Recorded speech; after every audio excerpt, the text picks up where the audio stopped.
Bonjour à tout le monde. Bonjour. Je vous remercie d'être venus aussi nombreux. Donc aujourd'hui, on va faire donc cette journée en deux temps. Ce matin, une conférence avec Eddy et Eric qui sont à mes côtés. Voilà. Je vais commencer par vous présenter l'association que j'ai créée et qui vous reçoit donc aujourd'hui. Donc je m'appelle Caroline pour ceux qui ne me connaissent pas ou qui m'ont eu par SMS ou par mail. Voilà. Bonjour Caroline. Donc j'ai créé l'association il y a à peu près 3 ans. Et dans le but était de faire des événements comme celui que vous assistez aujourd'hui, également des ateliers que j'organise régulièrement, après toute l'actualité pour ceux qui connaissent un petit peu la page Facebook et programmer en général voilà, sur les réseaux sociaux. Donc le thème d'aujourd'hui, ce matin, conférence, et cet après-midi, vous aurez de la médiumnité en salle avec Sarah, qui est ici présente, qui est par là, je ne sais plus où elle est. Bonjour Sarah. Voilà, il y aura une petite surprise aussi cet après-midi. On a Vanina qui est là pour une conférence demain et qui nous fera le plaisir de partager le temps de médiumnité avec Sarah cet après-midi. Ce n'était pas prévu, mais c'est le plus, donc voilà. On prend quand les cadeaux sont là, on les prend. Alors du coup, donc, je vous disais, l'association existe depuis presque 3 années. Et aujourd'hui, l'événement dans lequel vous êtes inscrit, ça fait à peu près 1 an que je l'avais pensé, ça fait plus de 3 mois où je suis à fond dans l'organisation. Voilà, je suis contente qu'on arrive enfin au jour J. Voilà. Alors, ce qui me tenait à cœur dans cette conférence, c'était de présenter mes invités, que je connais Eric un peu plus qu'Eddy, qui sont des personnes qui pour moi méritaient en fait, d'être mises en avant par rapport à leur capacité et à ce qu'ils font chacun dans leur domaine. Donc aujourd'hui, leur conférence, en fait, elle va se faire sous forme d'interview. Au détour de plusieurs questions, vous allez apprendre à les découvrir, à connaître leur parcours et savoir un petit peu ce qu'ils font aujourd'hui chacun dans leur discipline respective. Voilà. Pour vous dire quelques mots sur chacun d'eux, donc Eric, pour le présenter, il est énergéticien, alchimiste. Alors moi, je rajouterai guérisseur, voilà, parce que j'ai été une des personnes qui l'a soigné, notamment pour une douleur à l'épaule que j'avais depuis à peu près 3 ans. Voilà, qui a disparu du jour au lendemain. Il y a ma soeur qui est là-bas aussi, qui l'a soulagée au niveau de douleurs aux jambes. Donc oui, on peut lui donner l'étiquette de guérisseur. Donc Eric, pour la petite histoire, je l'ai rencontré lors d'une soirée qu'il organisait dans son village, à Case d'Arnan. C'est des soirées qui s'appellent Un temps pour soi.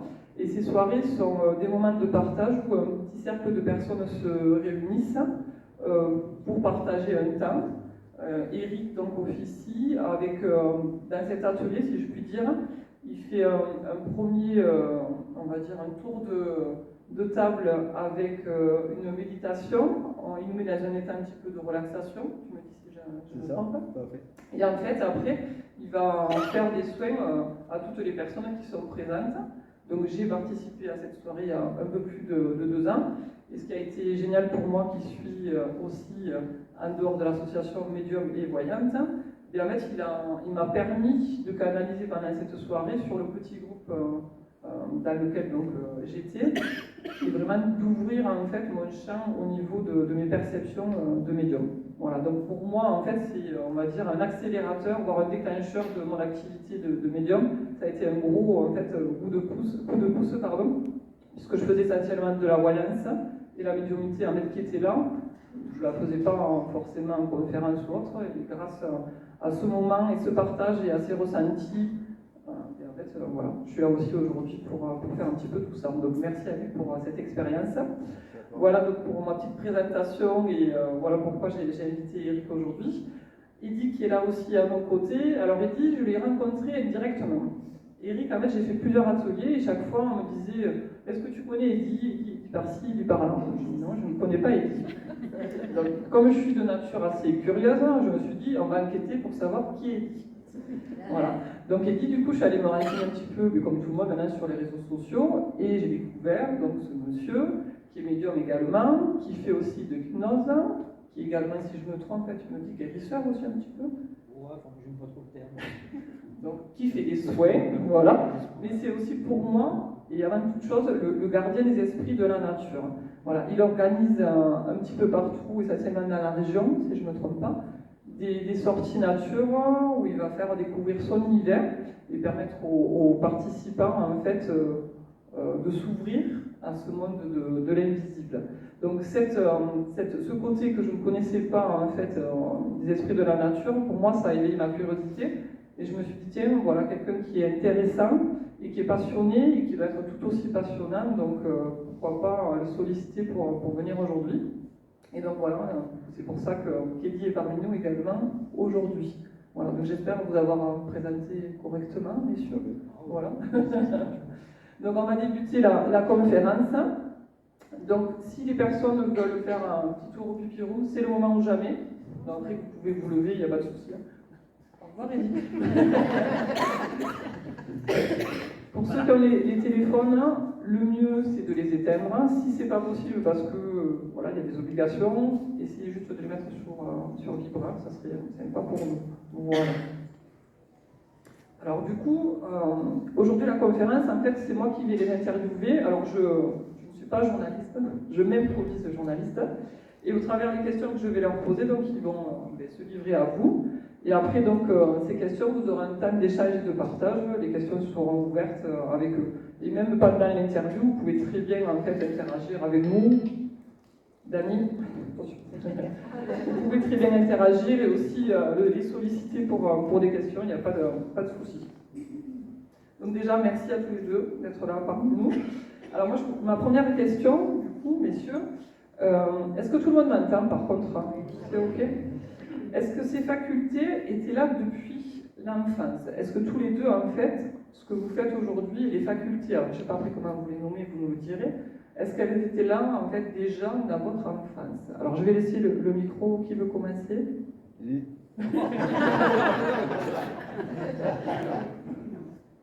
Alors, est-ce que ça existait depuis l'enfance, cher monsieur? Alors moi, en fait, je suis fils unique, déjà. Voilà. J'ai été avec mes parents donc, qui sont rapidement devenus commerçants. Donc à l'âge de 11 ans, j'ai commencé à faire plein de déménagements en France. Et en fait, moi, non, pas du tout. Il n'y avait rien du tout qui se passait. J'étais un petit peu triste de ne pas avoir de frères et de sœurs. J'ai suivi mes parents, je les ai aidés dans le commerce.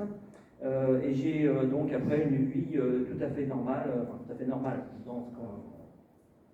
les gens disent normal. Donc la maison, le CENIC, le petit chat, les deux enfants, et voilà, ma petite vie tranquille et tout. Et en fait, pendant toute cette période-là, en fait, donc, je n'ai pas eu de choses qui me sont arrivées, à part une chose dans un grenier où je me suis senti attaqué par une énergie. Alors j'avais, enfant, j'ai eu juste ça, voilà, enfant. Voilà, j'ai eu juste ça, je sentais quelque chose qui n'était pas agréable du tout, voilà. C'est parti. Et puis j'ai fait aussi un peu de spiritisme avec un voisin qui était très carré dans le domaine. J'ai pu voir vraiment que ça fonctionnait. Hein. Donc, on a passé des nuits blanches. Donc je tiens à signaler qu'il faut être très cadré et puis faire ça avec quelqu'un qui connaît bien. Donc c'est pas dangereux. Et j'ai eu que ça. Voilà. C'était l'anecdote et les premières choses qui t'ont touché quand tu étais enfant. Ouais, pour moi c'était comme ça, j'étais ado, enfant. Puis après, bon, j'ai vécu ma vie, tête dans le guidon. J'étais pas du tout connecté, quoi. Il ne m'arrivait rien. Il y a juste une chose, j'étais musicien déjà, après la mort de ma mère, en fait, je me suis mis à beaucoup faire du piano, alors que je ne suis pas pianiste. Hein.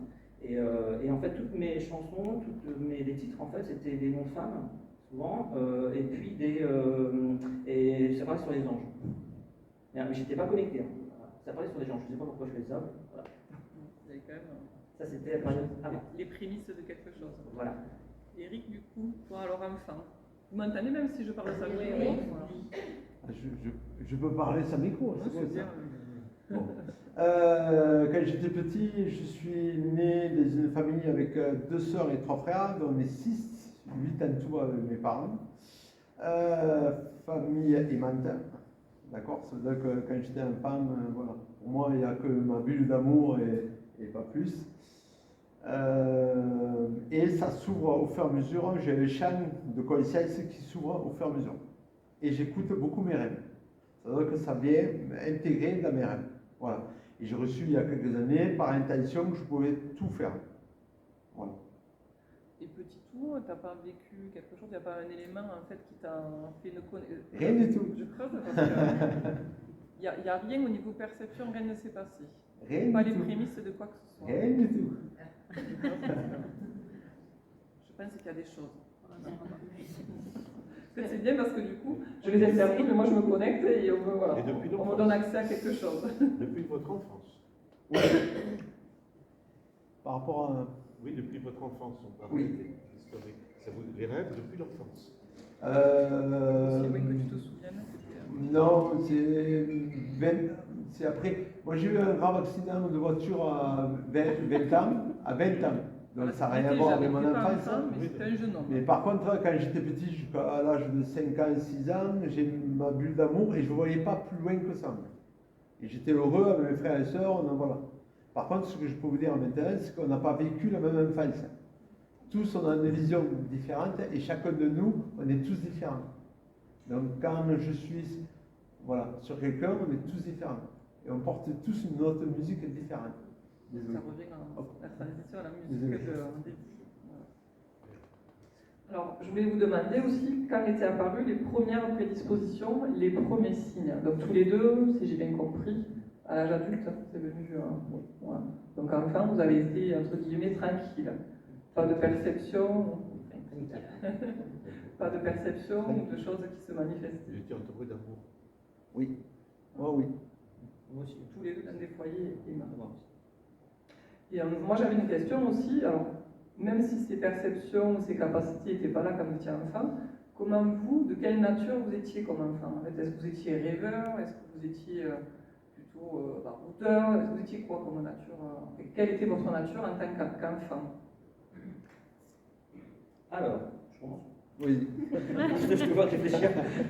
Alors, de mon côté, j'étais enfant, donc comme j'étais seul, en fait, j'étais un petit peu perdu, paumé. En fait, à l'école, j'étais mauvais, je m'ennuyais, je regardais toujours la lune à travers, ou le soleil à travers.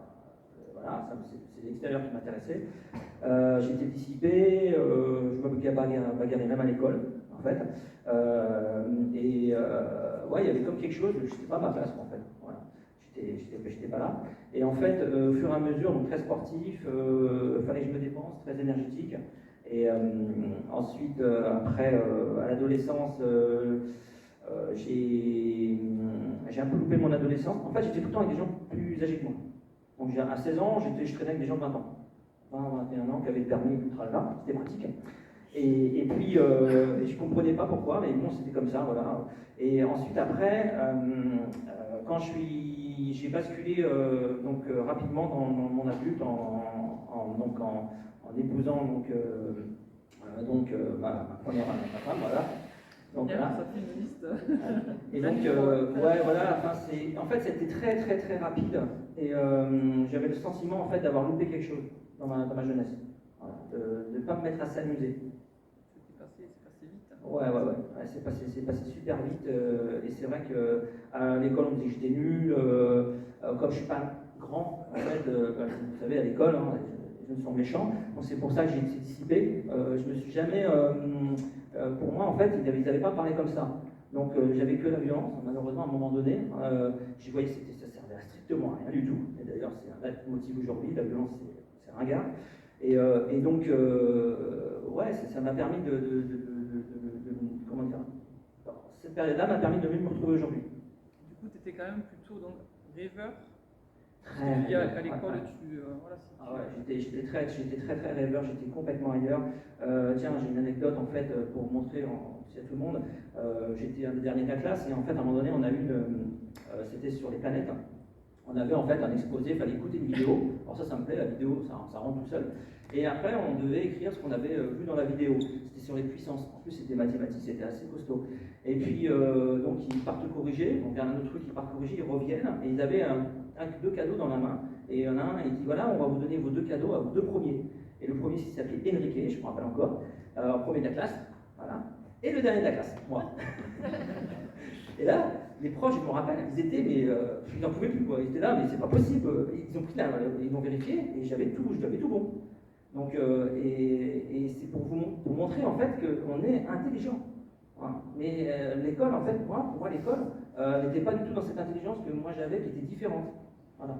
Donc, et ça m'a traversé l'esprit toute ma jeunesse. Et je me suis dit, je ne suis pas nul.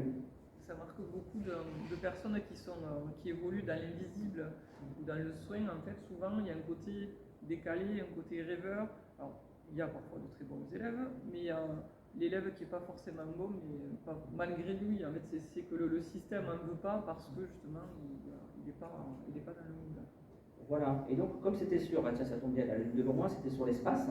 Aujourd'hui, je me dis, tiens, l'espace, c'est marrant parce que c'est le céleste. J'ai beaucoup été récemment dans le céleste et tout. Et en fait, tout prend son sens. Voilà. Et n'empêche que j'ai passé cette période qui n'était pas facile. Mais il n'y a pas de hasard. Exactement. Voilà. Ce fameux devoir sur l'espace, c'est là où je suis aujourd'hui avec les esprits de la nature. Alors voilà, au début, j'étais dans le céleste. Le céleste m'a dit, mon coco, t'es incarné, donc tu vas faire des choses sur Terre. Donc là, c'est les esprits de la nature qui m'aident. Et en fait, ça prend sens tout ça. Voilà. Donc, et les prémices étaient déjà là finalement. Comme quoi. Voilà, bah, je pense parce que ça m'a choqué, donc je m'en rappelle. Ah, il y a des choses que je ne me rappelle pas du tout. Et voilà, ça, ouais, c'est bien. Et pour toi, Eric, c'était quel élève? Rêveur, pas rêveur, bon élève, premier de la classe? Moi, très bon.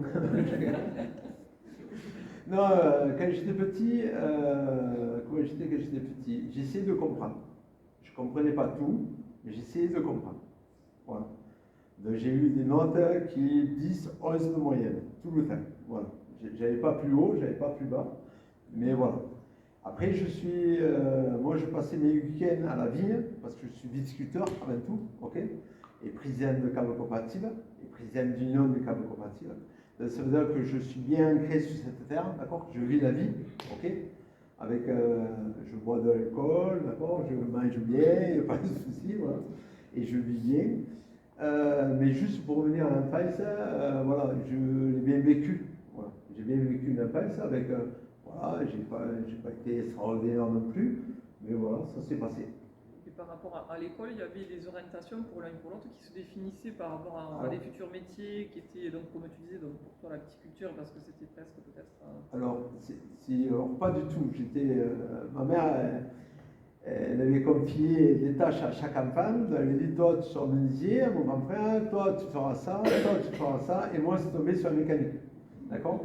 Donc, j'ai fait CAP de mécanique auto, BEP de mécanique auto, mention dieseliste, mention pneumatique, mention climatisation.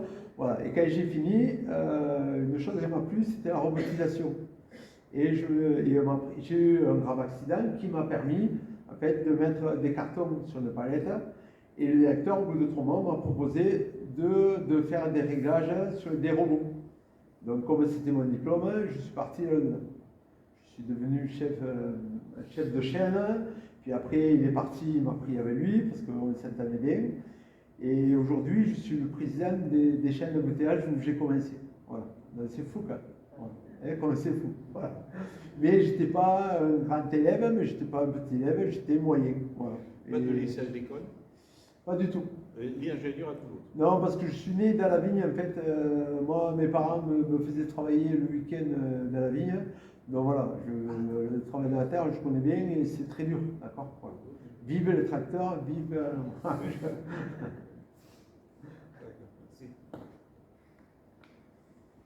Alors moi j'ai une question toujours par rapport à l'enfance, par rapport aux copains en fait. Est-ce qu'il y avait des moments ou des anecdotes ou des choses en fait qui vous mettaient un peu à l'écart par rapport justement le côté un peu rêveur, où c'était vraiment en fait vous étiez ancrés tous les deux et plutôt même terre à terre, où il y avait en fait quelque chose déjà par rapport aux copains et aux copines qui vous distinguait?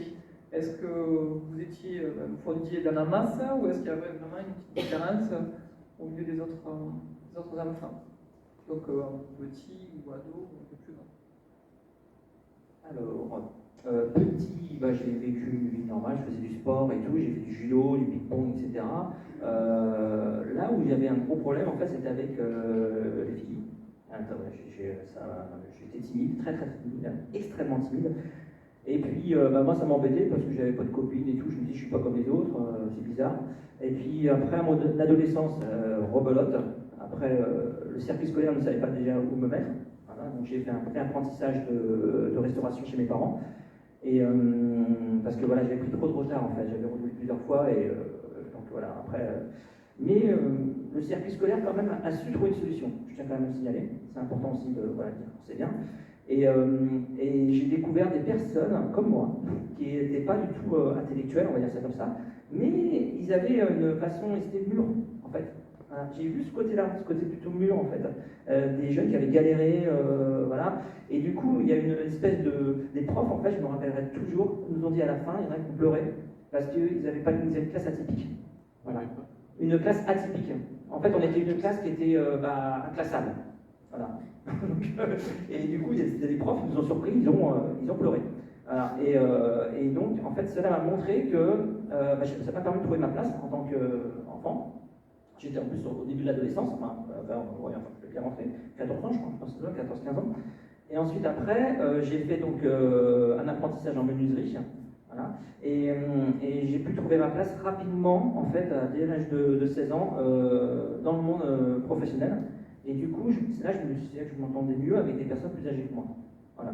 Et ensuite, après, j'ai fait mon armée, mes 10 mois d'armée derrière. Et en fait, dans mon tempérament, voilà, j'avais beaucoup de mal avec les filles. Je me réfugiais beaucoup dans les sports, ça me plaisait aussi. Et j'ai vécu comme ça toute ma jeunesse. J'étais isolé par rapport à ça. Je ne savais pas comment aborder. Je voulais être comme tout le monde, quoi.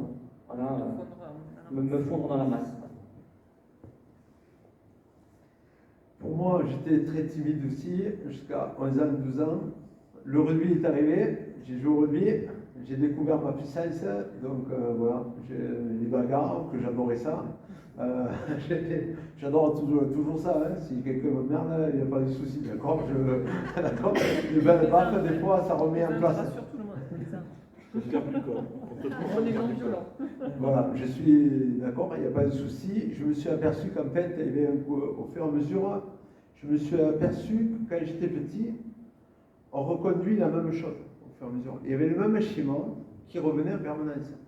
Si j'avais un problème avec quelqu'un, ben, je rencontrais la même personne, une autre personne, où ça refaisait pareil. Et je me suis dit comment on pouvait sortir de ça en fait.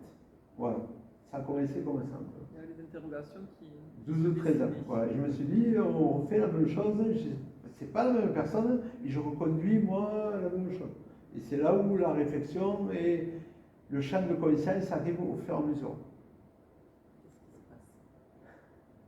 C'est un petit peu, tu vois, tu as perdu un peu le tout sur la prochaine question. Pour moi, est-ce que ces capacités, donc, alors après moi je les appelle capacités, je ne sais pas si ça, le terme vous convient, est-ce qu'elles sont apparues de façon naturelle pour chacun de vous, ou est-ce qu'elles sont arrivées suite à un choc, un événement, un trauma, ou à quelque chose en fait qui a été marquant dans votre vie comme un déclencheur de tout ça? Alors, c'est là qu'on va rentrer dans le sérieux. Donc, en fait, donc j'ai vécu ma vie, marié, etc., enfant et compagnie. Et puis, ça n'allait plus dans ma vie, alors que j'étais devenu de plus en plus confiant. Voilà, j'étais responsable syndical national dans une grande entreprise et j'avais pris de la bouteille au fur et à mesure.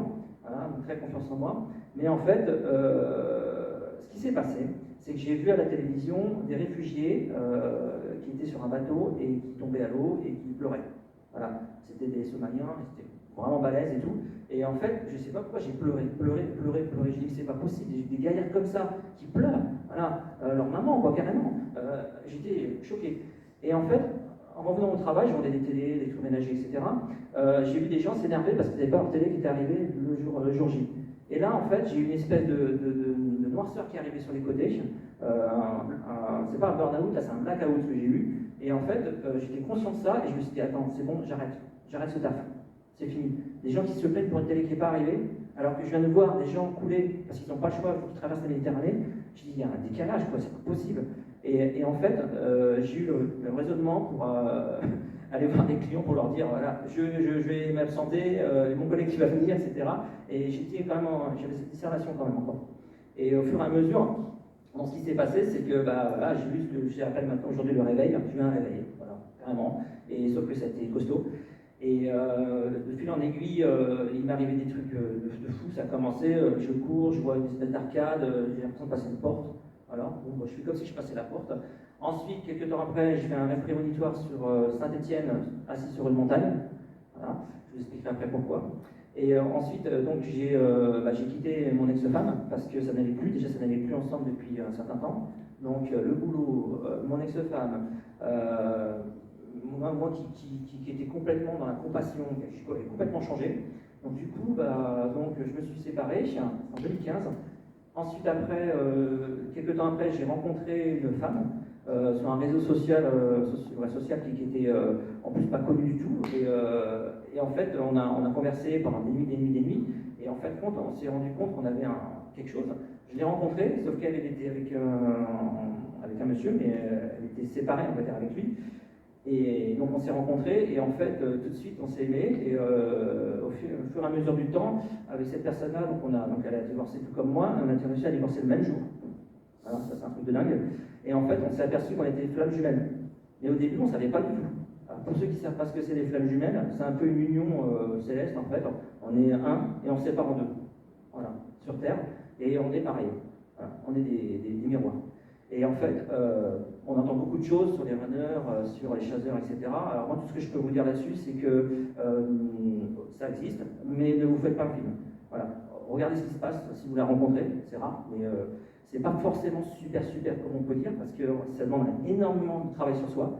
Et du coup, pendant cette longue période, en fait, c'était long pour nous, mais ça durait qu'un an, elle devait se séparer de son ex, moi aussi, et on devait chacun ensuite avoir notre destinée, reprendre notre route. Donc ça a été super dur. Pendant qu'on était ensemble, j'ai eu des choses métaphysiques, c'est des choses que, voilà, quand je parle à des gens, ils me disent, mais non, t'es fou, quoi, ça n'existe pas. Bah, si, moi je l'ai vécu. Voilà. Elle faisait des arrêts cardiaques, je l'ai réanimée, elle faisait, quand on était avec elle, les gens venaient nous voir et nous parlaient de choses qui étaient complètement incohérentes, voilà, par rapport au contexte où on était. Quelqu'un nous avait invité à Paris à voir la faculté de médecine, de pharmacie, pardon. Et en fait, il s'est passé des trucs, il nous a dit qu'elle me faisait passer par les portes de la sagesse. Donc j'ai vécu toute cette période-là qui pour moi était complètement zarbi, parce que je suis quelqu'un j'ai toujours été vendeur, j'ai toujours été bon vivant, donc quand ça vous tombe dessus, et ce qui était incroyable, c'est que quand j'avais des choses bizarres qui m'arrivaient, je savais gérer. Je ne sais pas pourquoi, mais c'est comme si je savais gérer. Et donc, cette période-là, donc c'est là où justement, pour répondre à ta question, elle m'a dit qu'elle devait m'éveiller donc à la nature, à mes potentiels, voilà, et me dire qui j'étais, donc soi. Donc elle me l'a dit.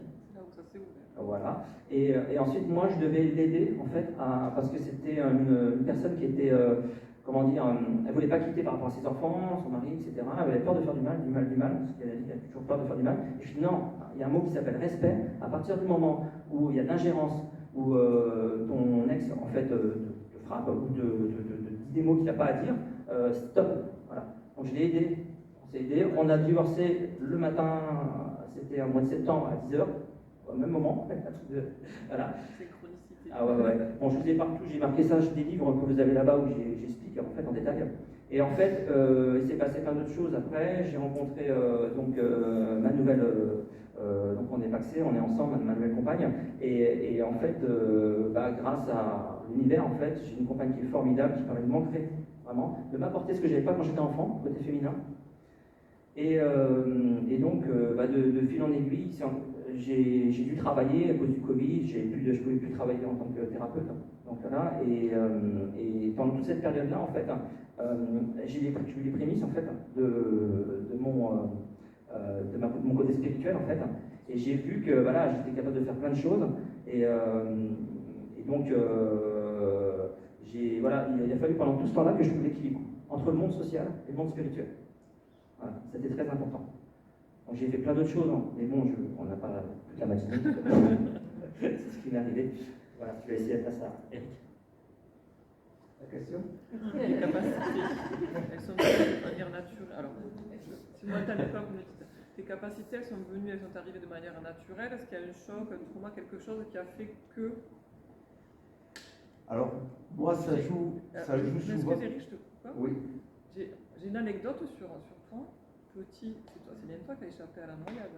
Oui, le chanteur incroyable.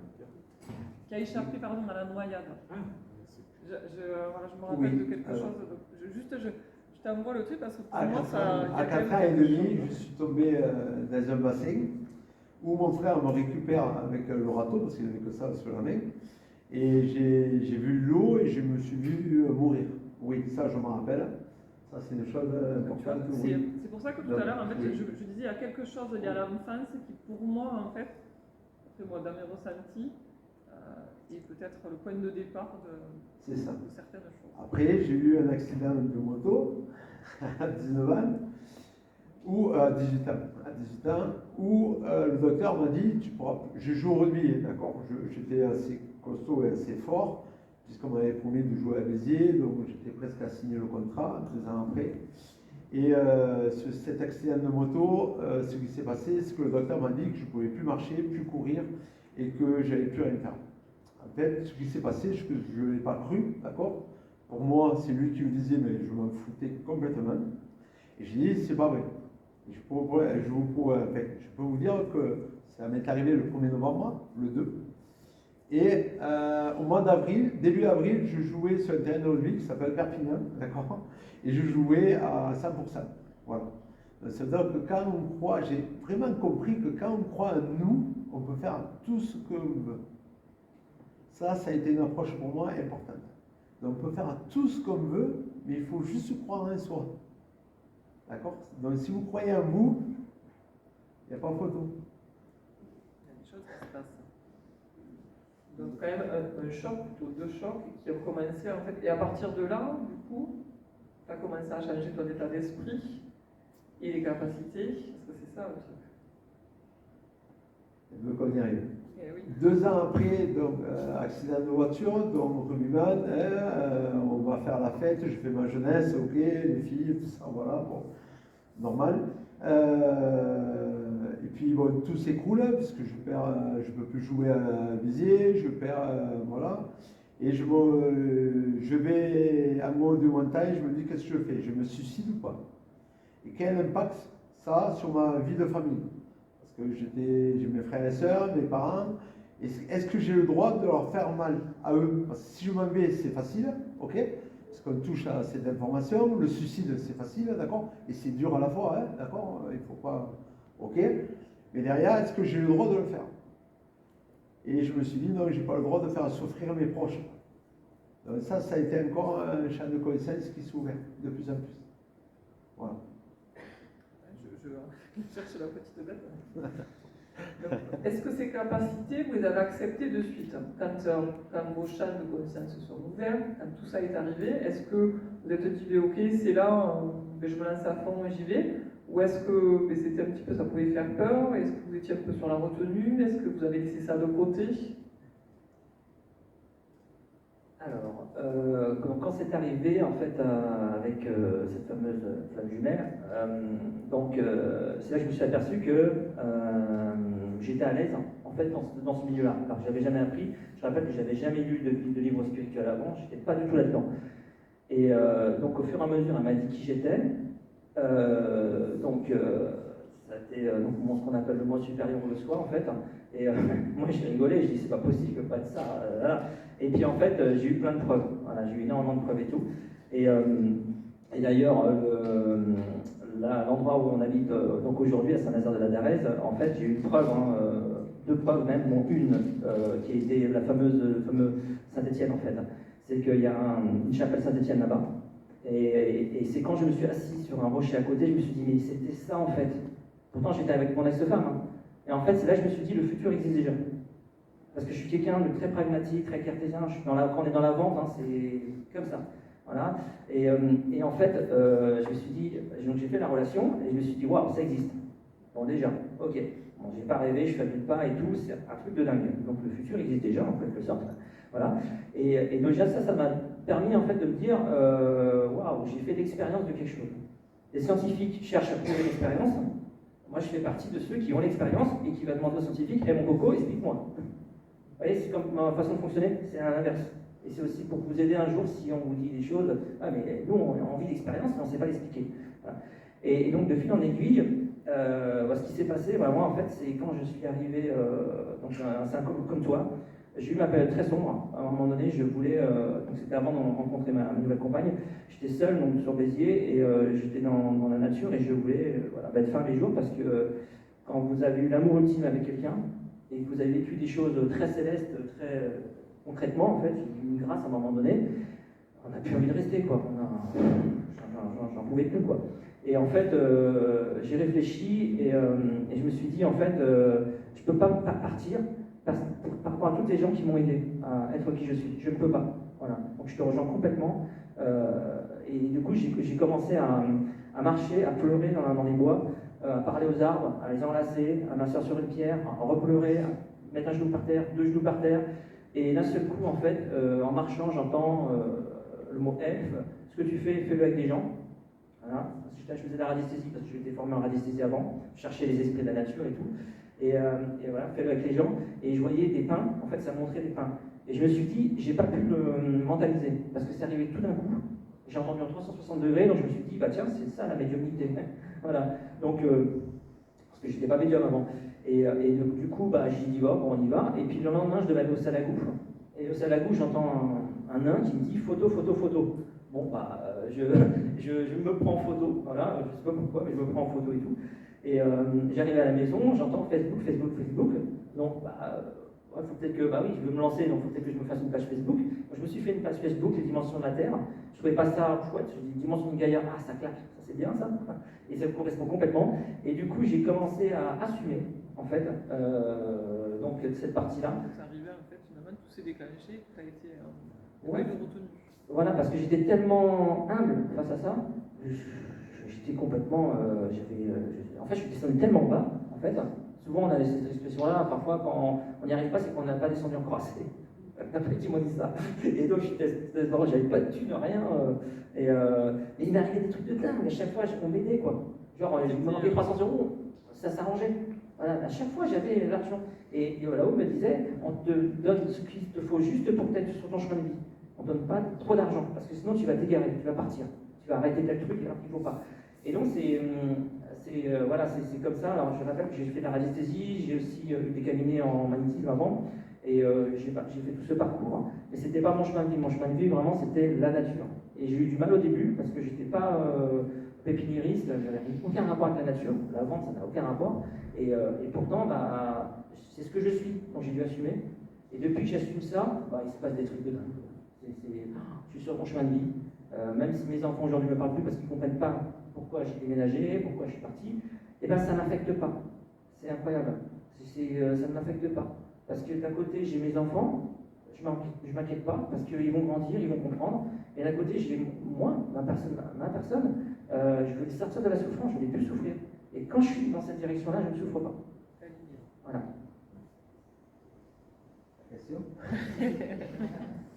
C'est pas bien. Si je l'écoute, Non, mais c'est facile parce que moi, je je l'écoute, suis premier à répondre. Je réponds à la question parce qu'Éric, il est parti. Ouais. je l'écoute. Donc, les capacités, pour toi, quand elles ont commencé, quand elles ont débuté, est-ce que tu les as assumées de suite? Est-ce que tu les as mis de côté? Voilà. Comment tu as fait face à tout ça? Je vous ai dit que sur les capacités, en fait, pour moi, ça s'est fait au fur et à mesure. C'est des champs de connaissances qui s'ouvrent au fur et à mesure, c'est une compréhension. Ça veut dire qu'aujourd'hui, quand j'étais petit, on nous a toujours expliqué que 1 plus 1 égale 2. C'est vrai, d'accord? 1 euro plus 1 euro égale 2. Ça, c'est bon. J'ai compris de suite que 1 plus 1 égale 3. Papa, maman et moi. Et intérieurement, qu'est-ce que ça change? Les parts qu'on nous a donné les parents, les frères et sœurs, les gens qui nous entourent, les gens qui nous violentent. Voilà. Au fur et à mesure, c'est la compréhension qui s'est passée sur moi, au fur et à mesure, dans mon champ intérieur. C'est pour ça que je parle d'alchimie. Alchimia. Kémia, c'est la terre noire. Pourquoi on ne peut pas aller voir à nous? C'est compliqué. Il faut faire un héros. Il faut être un héros pour entrer en soi. C'est compliqué d'aller voir nos parts à nous, sauf moi, qui ne le sont pas. C'est juste les parts qu'on nous a données qu'il faut juste transmettre. Parce qu'on est tous des éponges, ok? On absorbe l'émotion des autres, ok? Mais c'est quand on est sort. Et le but, c'est de se retrouver en essorant. Et je sais que c'est le plus dur. Donc, du coup, pour tous les deux, quand c'est arrivé, en fait, vous avez laissé les choses en fait s'ouvrir, voilà. Oui.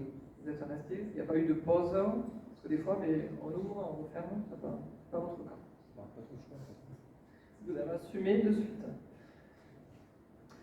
J'aimerais, au détour peut-être d'une anecdote pour chacun, que vous me racontiez quelque chose que vous avez vécu dans ce rapport avec quoi j'appelle moi, que je nomme l'invisible, quelque chose que vous avez vécu, une expérience très très forte, donc soit dans un soin, soit dans un moment de partage, ou voilà, vraiment en fait en rapport avec ce monde-là et vos capacités.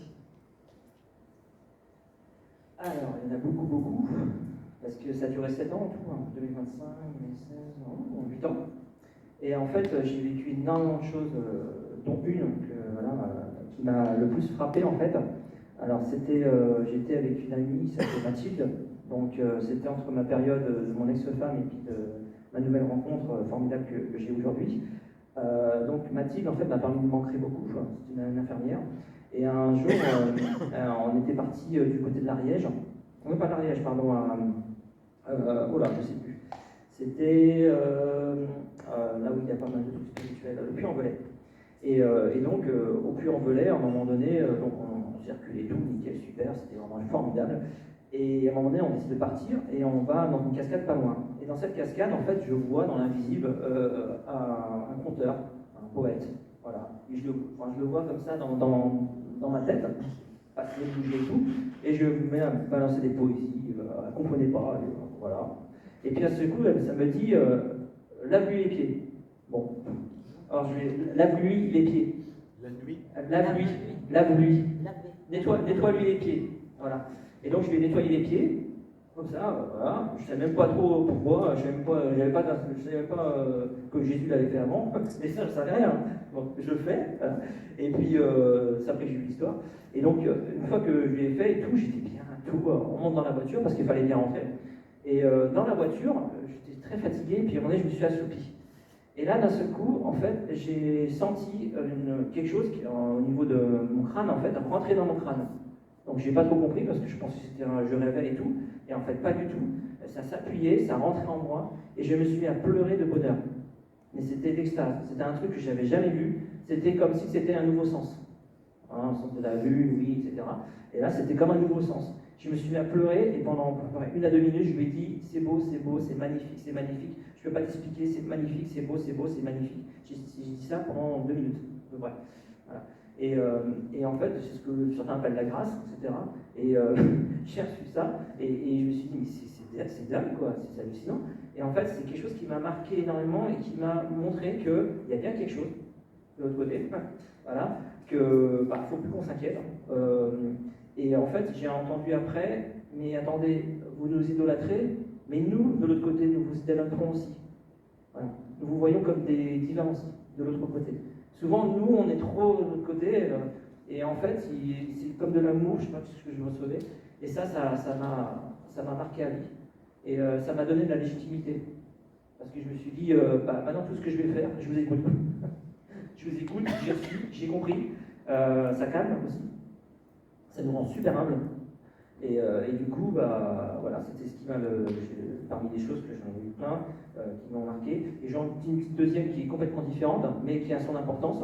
Je rentre dans un cinéma avec une amie sur Béziers, et en fait, une grosse envie de popcorn, mais une méga envie. Voilà. Je ne sais pas pourquoi, il faut que j'achète du popcorn. Voilà. Donc j'achète du popcorn et tout, on regarde un film, Le Facteur Cheval, qui était magnifique. On repart vers minuit, et donc c'est elle qui conduisait, on rentre dans sa voiture, et au pied de la porte, ma porte en fait, qu'est-ce qu'il y avait en bas? Un pot de popcorn, tout plein. Voilà, tout plein. Et là je me suis dit, c'est fou quoi. Alors oui, ça n'a rien à voir, mais c'est juste pour vous montrer que parfois, c'est pas que des choses parfois c'est des choses de la vie que vous avez certainement vécues, voilà, des choses incompréhensibles. Et ça aussi, ça m'a marqué beaucoup. Des signes, des synchronicités. Ah bah là, voilà, donc j'ai évidemment pas mangé parce que j'avais dedans dans le popcorn, mais elle m'a dit, mais c'est pas l'abondance. C'est pas l'aventure. Voilà. Alors pour moi, la plus grosse expérience, c'est quand je suis rentré à moi. Ça veut dire qu'on m'a dit qu'il fallait que je médite, donc j'essayais de méditer. Donc je me mettais sur le canapé, j'essayais de m'écouter, le mental arrive, on pense à ce qu'on fait le lendemain, ce qu'on a fait le jour même, voilà. Donc j'ai écouté ma respiration. Quand vous écoutez votre respiration, le mental il n'y arrive plus. Et j'ai compris que le mental était un outil. Donc on s'en sert quand on a besoin.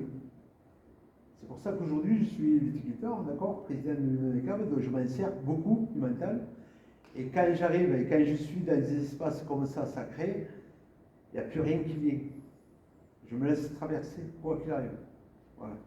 Et quand je suis rentré en méditation, je me suis fait aspirer par ma lumière en moi, je veux dire, et j'ai pris conscience, et je suis de suite remonté en moi, et j'ai pris conscience qu'il fallait que je travaille sur mes peurs, sur toutes mes peurs.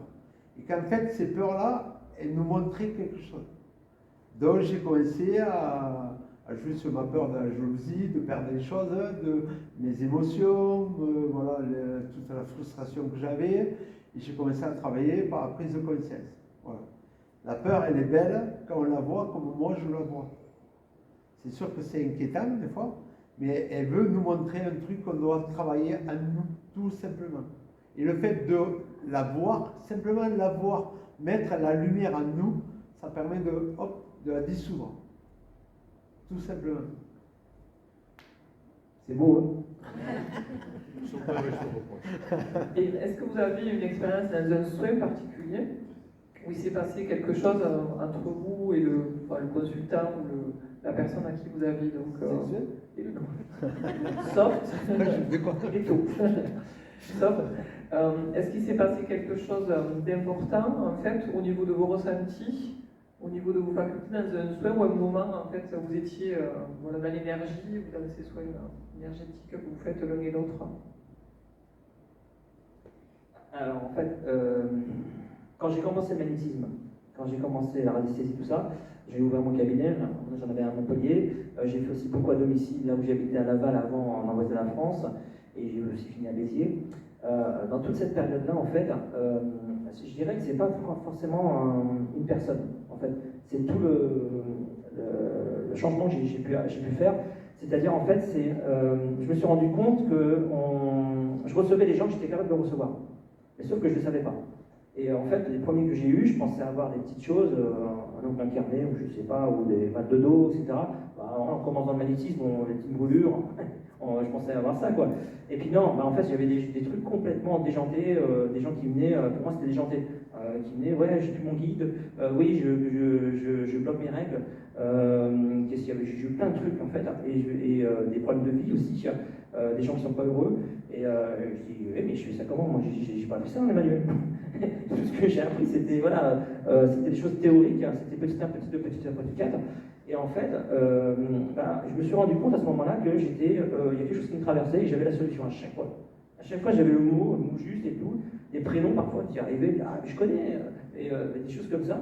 Et en fait, je me suis dit, waouh, c'est ça la médiumnité. Et en fait, je me suis aperçu, parce que j'ai demandé aussi quelques réponses, que j'étais fait pour des soins karmiques.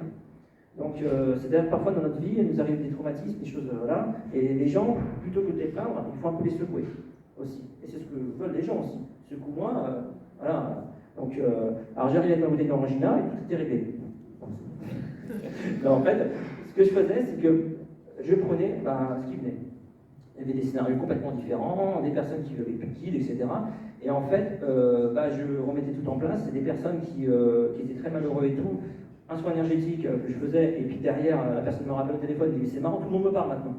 Voilà. Et c'est là que j'ai vu que c'était énorme, quoi. C'était incroyable. Et j'ai beaucoup étudié le corps humain, je ne suis pas médecin, hein, mais je me suis renseigné sur comment fonctionne le corps humain, et j'ai vu qu'on était donc essentiellement composé d'eau, et d'électricité aussi, cerveau, cœur. Et je me suis dit, tiens, mais ça se trouve, il y a peut-être un truc, un lien avec l'électricité, peut-être que voilà, on fait des... Et en fait, je me suis rendu compte que, ouais, pourquoi pas. Et j'ai vraiment été, j'essaie de comprendre tout ça. Et puis au niveau des soins, j'en ai fait tellement et tellement différents. Moi, je procède comme ça, c'est que j'ai la personne en face de moi, j'ai du matériel. D'ailleurs, ceux qui voudront plus tard dans la journée pouvoir tester. Je teste les énergies et je vois là où il faut aller, j'y vais et je ne cherche plus à comprendre. Parce qu'avant, ça durait 2 heures, les soins, 1 heure jusqu'à 2 heures. Et je me suis rendu compte que ça ne servait à rien, j'ai raccourci tout. Et c'est vrai que j'ai pas le mot soigné, j'ai permis à des personnes qui peuvent avoir mal, donc au niveau du l'épaule, je les ai aidés, voilà. J'ai fait des soins karmiques pour qu'après les gens, ça allait très très bien. Des personnes qui n'osaient pas déménager, un soin, et le lendemain, ils trouvent une maison, ils déménagent. Et en fait, c'est là que je me suis aperçu que j'étais fait pour ça, quoi. Voilà. Donc ça, c'est mon côté soin énergétique, pas mon côté esprit de nature, ça c'est encore autre chose. Mais pour répondre à ta question, en fait, bah, c'est un cheminement pour moi, c'est un cheminement. Plutôt que je pense que je me rappelle d'une personne. Je fais en fait, je m'associe à ce que tu dis et je pense qu'Éric sera d'accord. Je crois que, je crois, au niveau des soins en fait, ou des personnes qu'on reçoit, après pour ma part c'est pareil en tant que voyante et médium, je crois qu'on attire en fait des gens qui doivent venir vers nous. Et comme tu disais, pour les soins, en fait, le public qui est vers toi, c'est forcément des gens que tu vas arriver à aider. Après, ça peut arriver qu'on ait des personnes pour lesquelles on puisse rien faire, mais il y a toujours une raison qui les amène à nous.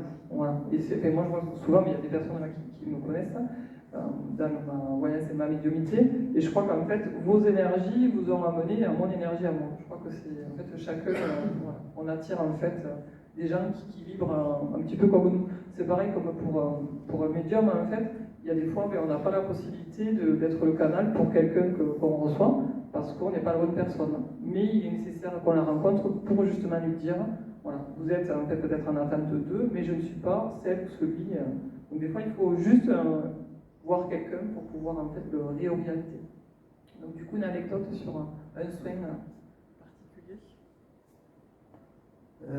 Moi, j'ai pas de cabinet, d'accord? Donc, ça veut dire que je le fais au feeling, au fur et à mesure. Quand on m'appelle, on le fait. Je peux le faire par téléphone, je peux le faire là. Je me connais tellement que je sais que ce qui arrive, c'est pas moi. Voilà, en fait, ça ne m'appartient pas. Et je vais là où ça me guide. Ça veut dire que, quoi qu'il arrive, Ben, pour ma part, voilà. l'épaule, Si il a l'épaule, capté voilà. l'épaule de suite, et en fait ça a été. Si c'est l'information qui arrive sous son épaule, je vais sous son épaule. Voilà. Je Ça le que fais. j'avais réalisé. Il y a des choses qui se passent. Moi, c'est beaucoup avec les jeunes qui ont 20, 25 ans, 30 ans, ben, avec tout le monde en fait. Mais c'est plus compliqué, d'accord? Parce que plus on prend de l'expérience et plus on croit. Et cette croyance, vous savez qu'il faut y travailler dessus. Parce qu'on peut se le faire leurrer, d'accord? On peut se leurrer par rapport à ça. Voilà. Après, par rapport à l'expérience, je suis toujours, ça m'impressionne toujours. Voilà. Et je crois que tant que ça m'anime, ce sera impressionnant. Voilà. Je sais, parce que je ne sais pas du tout où je vais. D'accord? Je ne peux pas écrire un livre parce que je ne sais pas du tout comment ça marche. Voilà, c'est ce qui est fou, d'accord? Je suis là devant vous aujourd'hui, mais bon, je vais être avec vous. Il faut savoir que voilà, l'information est et qu'on est tous miroirs, d'accord? Donc s'il y a une part que vous venez me voir que moi j'ai pas vu, ben voilà, je vais la travailler en même temps que vous, et si j'ai déjà vu, ben ça va aller encore plus vite. Voilà. Est-ce que c'est bon?